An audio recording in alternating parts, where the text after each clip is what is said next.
Game on. Hi, this is Greg from Greg's Game Room, and I'm watching Glenn's Retro Show.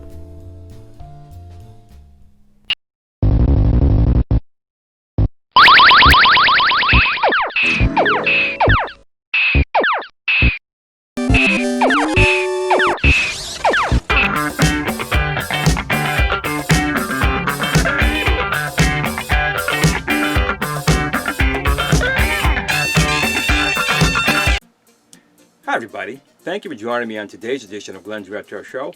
Today I'm going to talk about something that's been out for probably quite some time, but I haven't talked about it because, well, I haven't had it. I saw it the other day at Target for $17 and I picked it up. It's Breakout by Basic Fun. Now this is not one of their newer ones that has a color like TFT screen in it. It has what I call their fake VFT, video fluorescent display. From the old Colecos and games in the 80s, they had a very bright vacuum tube display that made the colors really pop out. This is really using just a regular LCD with a backlight and some color filters to, give it some colors. But I think it looks pretty well. I know a lot of people hate on these because they want the color screens and they want an arcade ROM in it.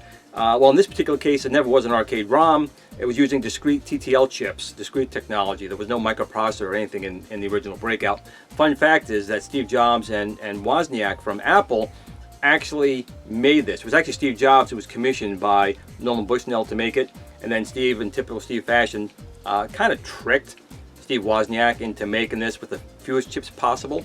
And he kind of pocketed most of the money. And it actually caused a lot of tension between those two for many, many years, because Jobs never really admitted to it. But Bushnell told Wozniak that he paid him X amount of dollars for doing it in X amount of days with X amount of chips in it. And Wozniak was very hurt by that. And it took many, many years before Jobs finally fessed up to basically pocketing all that cash. But in any case, that's not what we're going to talk about here. So I personally like these type of fake video fluorescent display machines for what they are. They're trying to recreate the 80s game consoles. But I like it. Some people don't. I do have the color screens as well. But in any case, we'll take a look at this one today. There's two things off the bat I can tell you right now that already are in the negative for this. And that's this being a Breakout game, they're using a joystick to move your paddle left and right. Still making this, and they obviously had to write their own code to do this. You could have used a potentiometer and a paddle. I understand they're using the same form factor here, but I guarantee for a fact you could put a potentiometer in there with a little knob. That would have just made it better. Again, it's a $17 toy. How much can you really ask for it? But potentiometers don't cost a lot in bulk anyway. It's just something that, again, I know they're getting better. I like the new Space Invaders that my friend Willie over at Arcade USA has, and I have on order. But when you have something like these here and you make it a game that was designed for a paddle, you should have a paddle on the game, no matter what it is. These joysticks, to me, it's just a negative, starting right there. The other one is really probably just for me. Most people will not care about this at all. But I do collect these, and I like keeping the boxes. The only way to get into these is you have to kind of damage the box. There are other models. The box is cardboard in the color screens. You can just take it out and put it back in. These I open as careful as I can, but no matter what you do, some of this artwork on the side is going to be damaged. There's no way around it. But most people don't even care. They throw the box away. So definitely only one negative for everyone so far. Haven't tried it yet with a joystick here, but the other one's me for the box. Now, what is good about Basic Fun is when you do buy this for $17, or you buy their color screen models, which are really only $19. You're only talking about $2 difference between these fake VFD styles versus the full color. It's usually about $2. They always include the batteries. So when you go up there, you can always press the button here. And I'm not sure where it'll come out right now.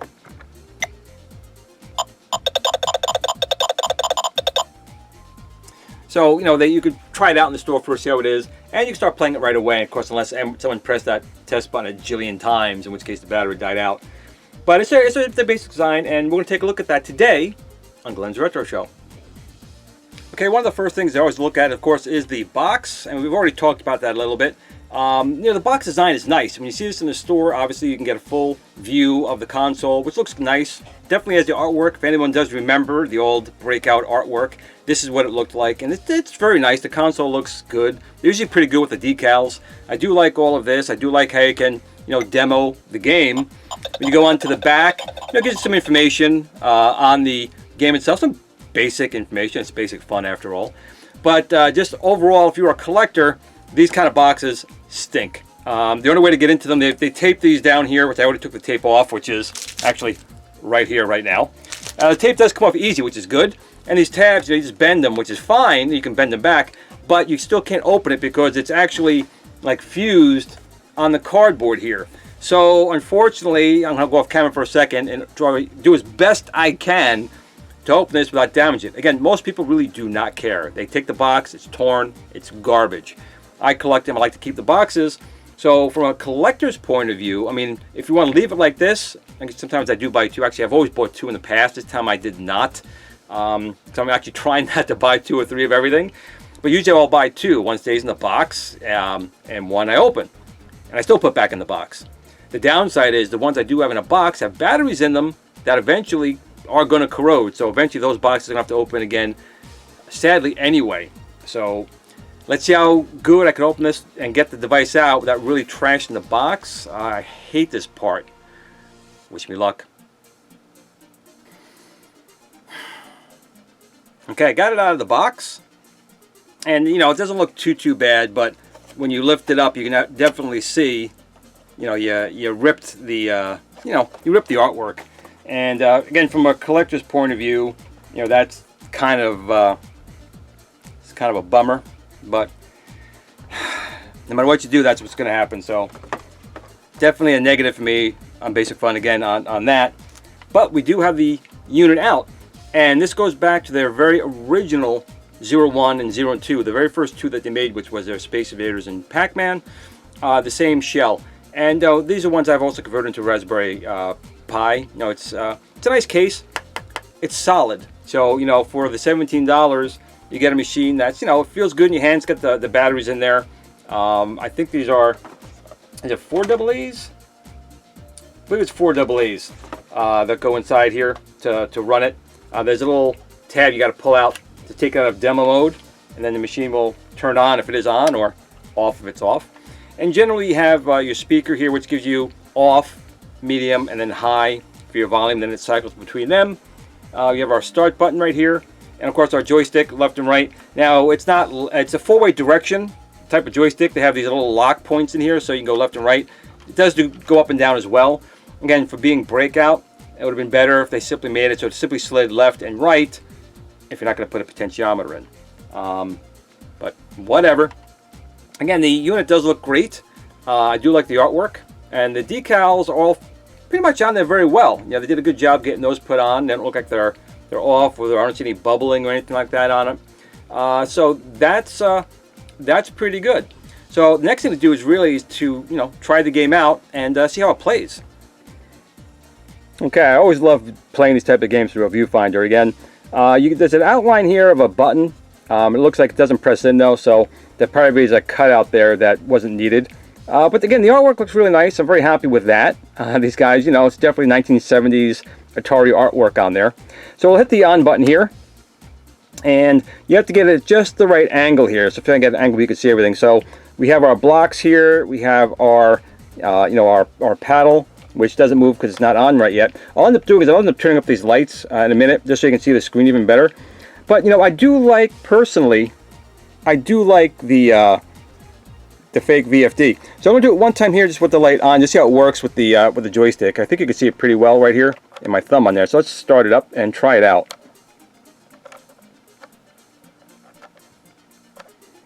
Well, again, we got the joystick goes that way. You really got to press, you really got to press hard on here to get it to do anything.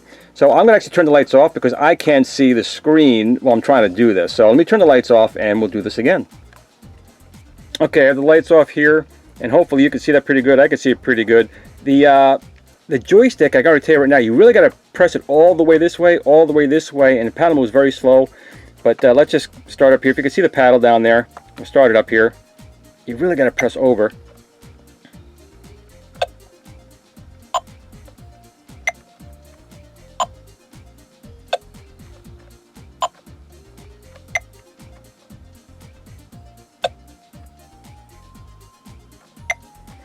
So it's, you know, it's playing slow, you know what, because it has to. The joystick is really a poor choice here, especially how far you got to really press and put some force into it to get it to go. This could have been a really really good game. If you like, Breakout, Warlords, Kaboom, would have been really good. But the joystick here is just a total fail. And again, the fake VFD here using the LCD panel with the backlighting is actually perfect for this type of game, because the original Breakout was very blocky. See, there's no way I can get over there in time. I should have been able to get over there, but because I have to use this joystick, it's a set motion, I couldn't get to the ball. So, even at $17, unless you just want to sit on your shelf to have someone look at it, and, to play it is very disappointing. And it's a shame, because again, this type of screen, like the Tetris one, which I do really like in this format, this game was kind of really designed for it. But look, again, there's no way for me to get over there in time. There's just no way, because I should be able to spin really quick to get over there. So, there's not really much more to say. I mean, it looks nice. I have no problem with this type of display. I think that, again, for this type of game, that's fine. The big problem here is, aside from the box, which again, I'm really disappointed over the box, but that's just me, is there is no way to make your paddle move fast enough at times to catch up to that ball. And that makes this game pretty much worthless, because you can't really enjoy the game if you can't get over it. Again, see, I couldn't get there in time. So that's not a skill. That's just a severe lack of design, and that's a shame that they didn't put a little effort into this. You could have, right here, look. Ooh, I could have spun fast enough to catch that. There was an older game called the Microvision from Milton Bradley, and that was the same basic principle. It's like blocky style graphics and games. They had a spinner on there, and there's really no excuse. They could have very easily not put a joystick here and replaced that with a potentiometer. So I'm going to give this one actually just a pass. Even though I have it and I have the one, I'm not going to buy another one to keep in the box untouched, because this is just a very, very big disappointment. I mean, it looks nice to look at. I mean, if you put it on your desk like that, wonderful. But the playing is completely, the gameplay is completely pointless, because there will be times where you cannot get to the ball in time, not because you could have gotten it from skill. You couldn't get to it because the paddle doesn't go fast enough. That's just a huge miss. And that's a shame, because everyone who knows me knows I like Pong, Breakout, Warlords, Kaboom. Although my old friend Mary Parker, who used to live across the street, she used to kick my butt every time in Kaboom.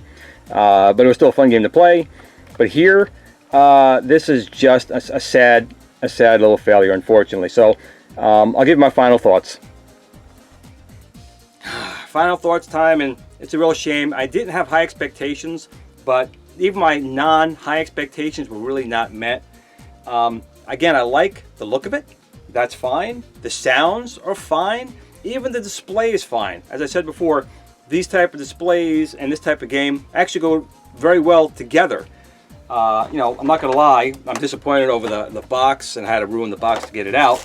There's definitely ways I could have done that without the box being ruined. Usually it just slides in and out, but whatever. The huge thing is, for a game like this, and I'm talking to Basic Fun, I'm talking to Arcade 1-Up, I'm talking to Ad Games, I'm talking to everyone out there. If you're going to make a game that requires a certain type of controller, you got to use that type of controller. To release this with a joystick, I'm just saying something I don't usually say all the time. Don't pick it up. Let it sit on the shelf. You're not going to enjoy it. It's not playable. There's going to be very simple shots you could have gotten. You just can't get to it. So to all the manufacturers out there, again, if you're going to bring a game out with a joystick, just make sure the game plays with a joystick. If the game plays with a paddle or a driving wheel or something with 2 joysticks, or it needs 4 buttons, release the game in that fashion. Or just don't bother that license, because honestly, it's just going to end up with a review like this. And it's sad, because I do like a lot of Basic Fun's units. There's very few I have a problem with. I do have a problem sometimes with sounds or something like that, but nothing where I've ever said, don't buy it. On this one, I'm actually going to say, don't buy it.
Tiny Arcade fan page. Remember, don't admire people too much.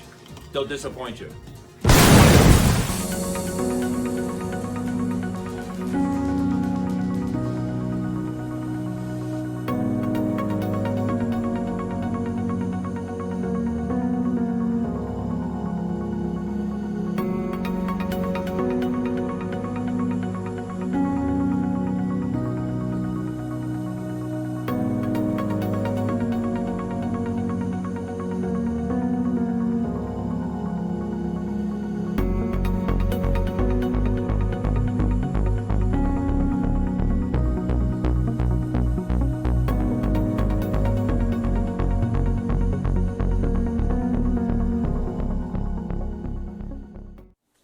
Sit, Blue Blue, sit. Good dog.